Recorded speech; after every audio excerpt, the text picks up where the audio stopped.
नमस्कार दोस्तों, स्वागत है आप सभी का एक बार फिर से। दोस्तों, हमारे पौराणिक धर्म ग्रंथों में 4 युगों का जिक्र किया गया है, सतयुग, त्रेता युग, द्वापर और कलयुग।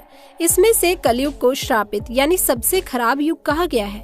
आज हम जिस युग में जी रहे हैं वो कलयुग ही है, और ये शायद मुझे बताने की जरूरत नहीं है कि दिन प्रतिदिन कलयुग की हालत बद से बदतर होती जा रही है। वैसे दोस्तों, कलयुग के बारे में ये लाइन तो आपने जरूर सुनी होगी, रामचंद्र कह गए सिया से, ऐसा कलयुग आएगा, हंस चुगेगा दाना तुनका, कौआ मोती खाएगा। दोस्तों, कौआ मोती खाएगा या नहीं ये तो आने वाला समय बताएगा, लेकिन कलयुग के बारे में ऐसा बहुत कुछ है जिसका जिक्र हमारे पौराणिक धर्म ग्रंथों में किया गया है, और यकीनन इसे जानने के बाद आप भी कलयुग को श्रापित युग मानने लगेंगे।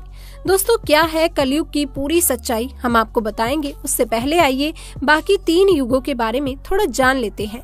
तो दोस्तों, सबसे पहला है सतयुग, सत्य का युग। दोस्तों, सनातन धर्म का सबसे पहला युग सतयुग है, जिसे सत्य का युग भी कहा जाता है। दोस्तों, पुराणों में सतयुग की काल अवधि 17,28,000 साल बताई गई है। सतयुग में प्रतीकात्मक रूप से धर्म के 4 स्तंभ थे, और दोस्तों वो थे तप, सत्य, शुद्धि और दया। आप इन्हें धर्म के 4 पैर भी कह सकते हैं। इस समय इंसानों की लंबाई 32 फीट हुआ करती थी, यानी जरा सोच कर देखिए कि उस समय का इंसान लगभग 21 हाथ जितना लंबा होता होगा। सतयुग में इंसानों की आयु भी काफी ज्यादा हुआ करती थी। उस समय का इंसान 10,000 वर्ष से 1,00,000 वर्ष तक जीवित रहता था। सतयुग में धरती पर पाप की मात्रा 0 होती थी, यानी कि पाप क्या होता है सतयुग के लोगों को पता तक नहीं था। उस समय के लोगों में पुण्य सबसे अधिक हुआ करता था, यानी कि सतयुग में जितने भी लोग थे सबके सब पुण्य आत्मा थे।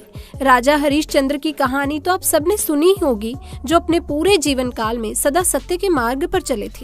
यहाँ तक कि सत्य के लिए उन्होंने अपना और अपने परिवार का बलिदान तक दे दिया था। राजा हरिश्चंद्र भी सतयुग के समय ही हुए थे। अब दोस्तों, नंबर 2 पर बात करते हैं त्रेता युग।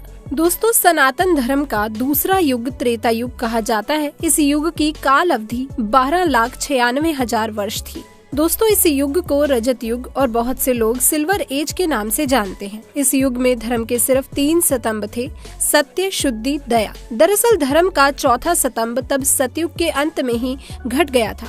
दोस्तों, त्रेता युग में मनुष्य की लंबाई 21 फीट होती थी, यानी कि लगभग 14 हाथ के बराबर होती थी, और आयु लगभग 10,000 वर्ष थी। तो दोस्तों, त्रेता युग तक समाज वर्णों में विभक्त हो गया था। समाज में ब्राह्मण, क्षत्रिय, वैश्य और शूद्र वर्णन अस्तित्व में आ चुके थे। इस युग में लोग अपने कर्तव्यों का पालन तो करते थे, लेकिन उनके अंदर लालच और ईर्ष्या की भावना ने घर कर लिया था। इसलिए त्रेता युग में पाप की मात्रा बढ़कर 25% हो गई थी, और पुण्य की मात्रा घटकर 75% रह गई थी। दोस्तों, जहाँ इस युग में भगवान विष्णु अपने वामन और राम अवतार में अवतरित हुए थे, तो वहीं इस युग में बलि और रावण जैसे महान राक्षस भी हुए थे। बलि जिन्होंने भगवान वामन को पूरी धरती दान में दे दी थी, तो वहीं रावण जिसने माता सीता का अपहरण करने के बाद भी उन्हें छुआ तक नहीं था। अब दोस्तों, नंबर 3 पर बात करते हैं द्वापर युग। दोस्तों, सनातन धर्म का तीसरा युग द्वापर युग को माना जाता है। दोस्तों, इस युग की काल अवधि 86,40,000 वर्ष थी। धर्म का तीसरा स्तंभ शुद्धि त्रेता युग के अंत में समाप्त हो गया था, इसलिए इस युग में धर्म के केवल 2 स्तंभ ही बचे थे, और वो थे सत्य और दया। दोस्तों, इस युग में इंसान की लंबाई घटकर 11 फीट रह गई थी, यानी लगभग 7 हाथ जितना, और दोस्तों आयु घटकर केवल 1000 वर्ष रह गई थी। इस युग के लोगों को अपने कर्तव्यों का ध्यान नहीं था। लोगों के अंदर काम, क्रोध, लोभ जैसी भावनाएं जन्म ले चुकी थी। दोस्तों, इस वजह से इस युग में पाप की मात्रा भी बढ़कर 50% और पुण्य की मात्रा घटकर 50% हो गई थी, यानी इस युग में आधे मनुष्य पापी और आधे मनुष्य पुण्य आत्मा थे। हालांकि द्वापर युग में ही इतिहास का सबसे बड़ा महायुद्ध महाभारत हुआ था, जिसमें एक स्त्री को हमारे समाज में लज्जित भी किया गया था। अधर्म को बढ़ता देखकर इस युग में भगवान विष्णु अपने श्री कृष्ण अवतार में अवतरित हुए थे, और धर्म की स्थापना के लिए उन्होंने महाभारत के युद्ध में पांडवों का साथ दिया था। तो दोस्तों, अब बात करते हैं कलयुग। दोस्तों, सनातन धर्म का चौथा और अंतिम युग है कलयुग। दोस्तों, पुराणों में कलयुग की काल अवधि 4,32,000 साल बताई गई है। वर्तमान का युग कलयुग ही है। अभी कलयुग का प्रथम चरण चल रहा है। पुराणों को ध्यान में रखकर विशेषज्ञों द्वारा की गई गणना के मुताबिक अभी कलयुग में 5,000 वर्ष ही बीते हैं, यानी कि कलयुग का अंत होने में अभी दोस्तों 4,27,000 साल बचे हुए हैं। इस युग में धर्म का सिर्फ एक ही स्तंभ दया बचा है, जो कि इस युग के अंत तक समाप्त हो जाएगा। वो इस युग में पाप की मात्रा 75%, पुण्य की मात्रा 25% बताया गया है। साथ में ये भी कहा गया है कि पुण्य की ये मात्रा कलयुग के अंत तक घटकर 0 हो जाएगी। इस युग में इंसान की औसत लंबाई 5 फीट 5 इंच बताई गई है, यानी दोस्तों लगभग 3.5 हाथ, और आयु 80-90 साल बताई गई है। लेकिन साथ में विष्णु पुराण में ये भी बताया गया है कि जैसे जैसे कलयुग का अंत नजदीक आएगा, मनुष्य की आयु सीमा घटती ही जाएगी और अंत में मनुष्य की आयु घटकर मात्र 20 से 30 साल रह जाएगी। उस समय छोटे छोटे बच्चे गंभीर बीमारियों का शिकार होंगे।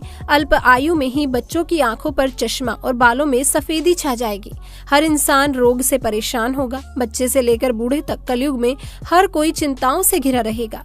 कलयुग के अंत में विवाह एक प्रकार का समझौता होगा। जिसके पास पैसा होगा, स्त्रियां उन्हें ही अपने पति के रूप में स्वीकार करेंगी, और जो दहेज देगा उनके घर की स्त्रियों का विवाह होगा। लोगों में एक दूसरे के प्रति समर्पण और सम्मान का भाव समाप्त हो जाएगा।